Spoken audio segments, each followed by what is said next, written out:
Hello again and welcome to Tips with Andrew. I am Andrew Sapiano. Thank you so much for joining me on this lovely Monday evening. I hope you guys are having an awesome start to your week. Hope you guys had a rockin' weekend and you're ready for what the week has to bring us.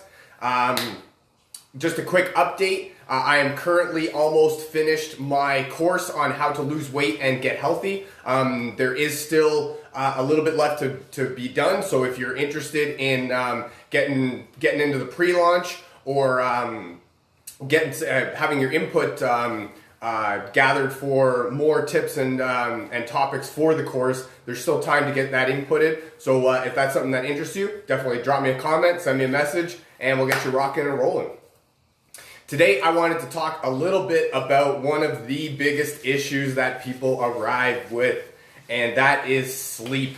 Oh, it's this almighty thing that is out of reach of most of us, and some people seem to be well rested and with it all the time. How do they do that? What do they do that I'm not doing that is different from me? How are they so different? What's going on? And that's where I wanted to come and talk a little bit about some tips that help me get to sleep. I, a lot of times, have no problem getting to sleep, staying asleep. A lot of times, what we're looking for more than anything is the quality of sleep. Think quality instead of quantity. Just because you get a longer night's sleep doesn't necessarily mean you're well rested. You're looking for that REM sleep, the rapid eye movement, where you're really in that deep state. And that's where I come in. I've got some tips that help me, and I want to share them with you. Hopefully they help you too. Tip number one is to pick a bedtime. Now, this was really adamant when you were a kid. Your parents always forced you to have a bedtime, and it was what it was. You had your whole routine that you wound down. Your bedtime story, glass of milk, whatever happened, whatever you needed to do to get yourself ready, or whatever you parents needed to do to get you ready for bed. But it's no different than when we are adults. We are not robots, actually. We are creatures of habit. We do and perform things on a schedule, sort of a routine. That's the way that we work. We are creatures of habit, as much as we may or may not like that. But that's where picking a bedtime and sticking to it will be very beneficial for you in the long run, because your body already is programmed to go to sleep at that time, or to be conscious that this is when I'm supposed to be in bed, sleeping, all that stuff. So that's where you need to really take your habitness and use it for you, use it to your advantage, in the sense of pick a time that works for you, that you can go to bed at every night, and keep it, even on weekends. Don't try and stray too much from that, because when you're when you can't really sleep, or when you're having trouble sleeping, it's just because your mind is racing a million miles a minute always. And that's what you want to do. You want to try and calm that down, try and quiet the chatter, if you will. And when you pick a bedtime and you stick with it every day, over and over, you think about it, like when you need to wake up for work. And my dad was like this. He woke up at the same time every single day for years, and like clockwork, without even an alarm clock most of the time, he'd be up at that same time every single day, just because he's programmed, or his body is programmed to be up at that time every single day. So that's where you're a creature of habit.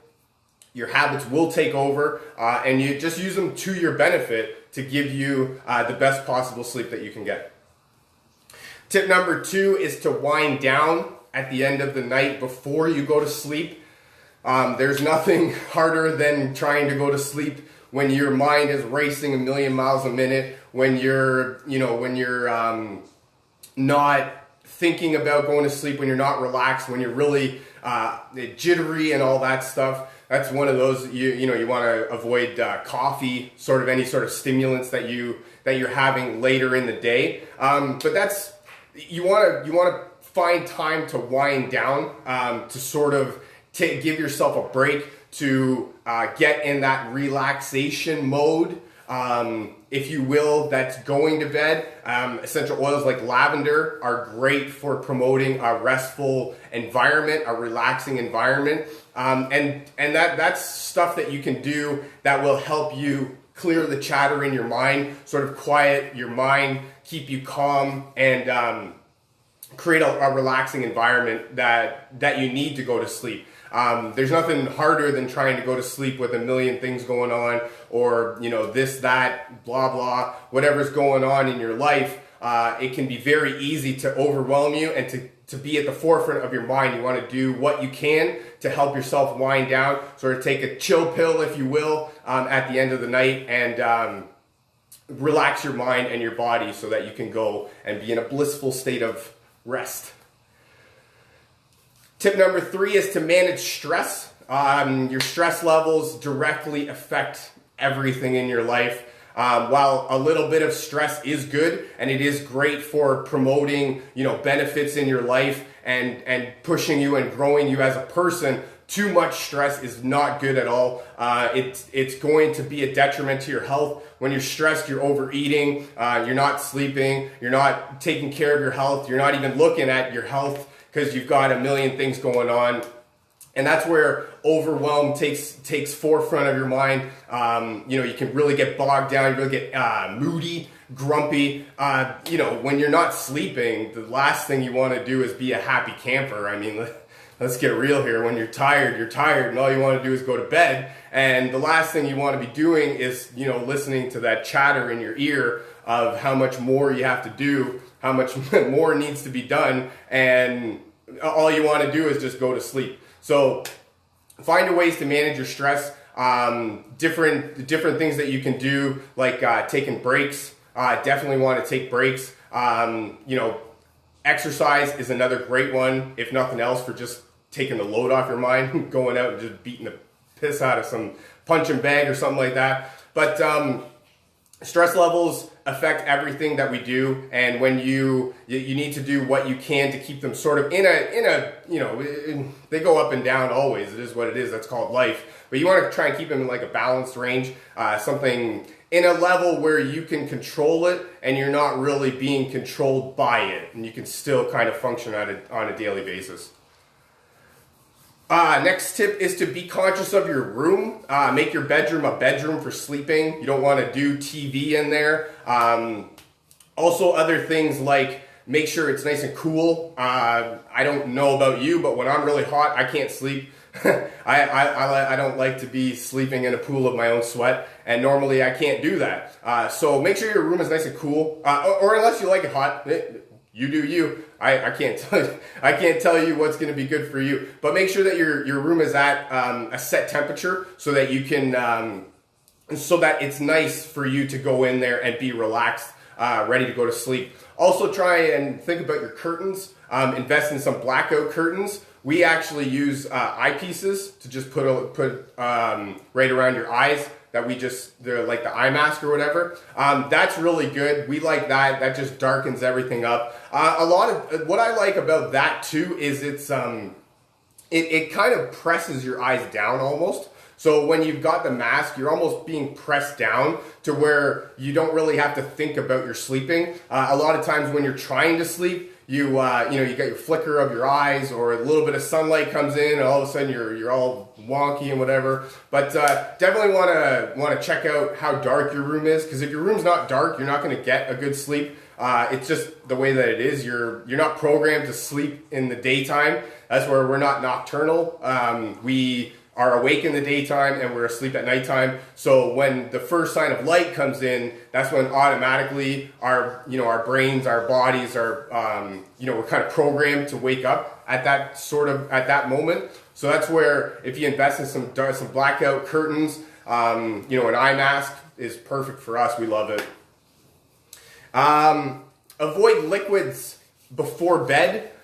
This just goes along with when you're sleeping, your body wants to be at rest, and it's supposed to be repairing and restoring all of the stuff that's going on in your body. And when you're drinking liquids or eating food too late at night, your digestive system is going to work, and it's going to work to digest stuff. And then, there's nothing worse than when you have to wake up to pee 7,000 times a night. Maybe not 7,000. You know what I mean? But there's not a lot worse than that when you're trying to sleep, or you got an early morning and you got an early morning the next day, and you just keep waking up to pee or to go to the bathroom. Avoid liquids late at night. At least an hour. You want to aim for 2 hours before you go to bed. That's also where if you pick your bedtime, you've got a set bedtime, and you can that way you can schedule your whole life around it. And definitely want to if you need.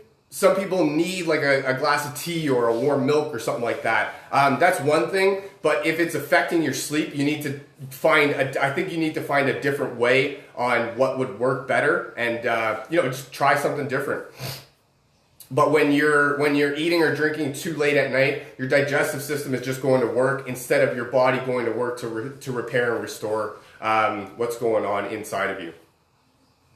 And then my last tip, more than anything, is essential oils.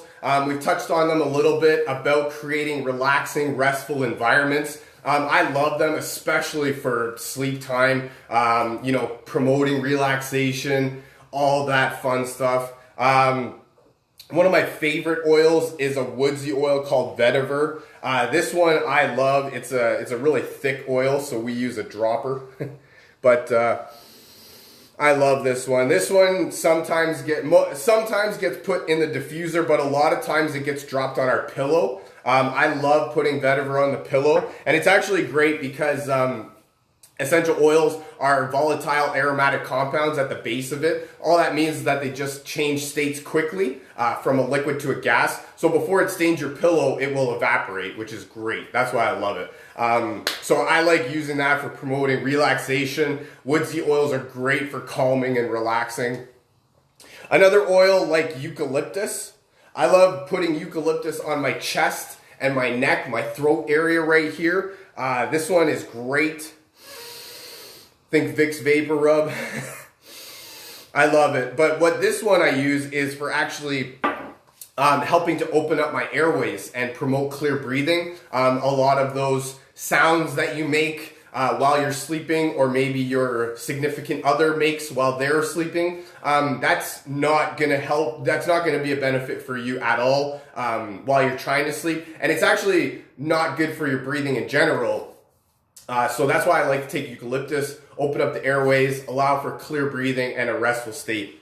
And then another favorite that I like to use is citrus oils. I picked green mandarin. Sometimes I like tangerine, or wild orange is another good one. But I like that as just sort of like an uplifting mood, so that your dreams are nice and hippity hoppity. And I like it. Those three oils are great for relaxing, opening up the airways, creating like this fancy mood that's great for promoting relaxation and allowing for a restful night's sleep. That's all I got for you for today. Thank you so much for joining me. My tips to get a great night's sleep is to pick a bedtime and stick with it. Number 2 is to wind down at the end of the night. There's nothing worse than trying to sleep when your mind's going a million miles a minute. Manage stress levels. Stress levels will directly impact everything in your life. Be conscious of your room. Maybe you need it colder or hotter, or some blackout curtains, maybe an eye mask. Avoid liquids before bed, because what happens is your digestive system just starts working to digest the fluids instead of calming down and allowing your body to repair itself. My last tip is essential oils. Woodsy oils for creating calming and relaxing. Peppermint, eucalyptus, oils like that are great for opening up your airways. And then citrus oils just add that nice little touch to the end of it. That's all I got for you for today. Thank you so much for joining me. I hope you guys got some value out of that. I know that I had some fun making it. Feel free to share this with your friends, a family member, perhaps somebody from your team that you feel needs to hear this. If you'd like to learn more about essential oils, or how to get your hands on some of this cool stuff that I'm talking about, or if you would like early bird access into the course that I'm putting together, definitely drop me a comment, send me a message, and we'll get you rocking and rolling. Thank you so much for joining me. You guys have a wonderful Monday evening. I look forward to talking to you again. Bye for now.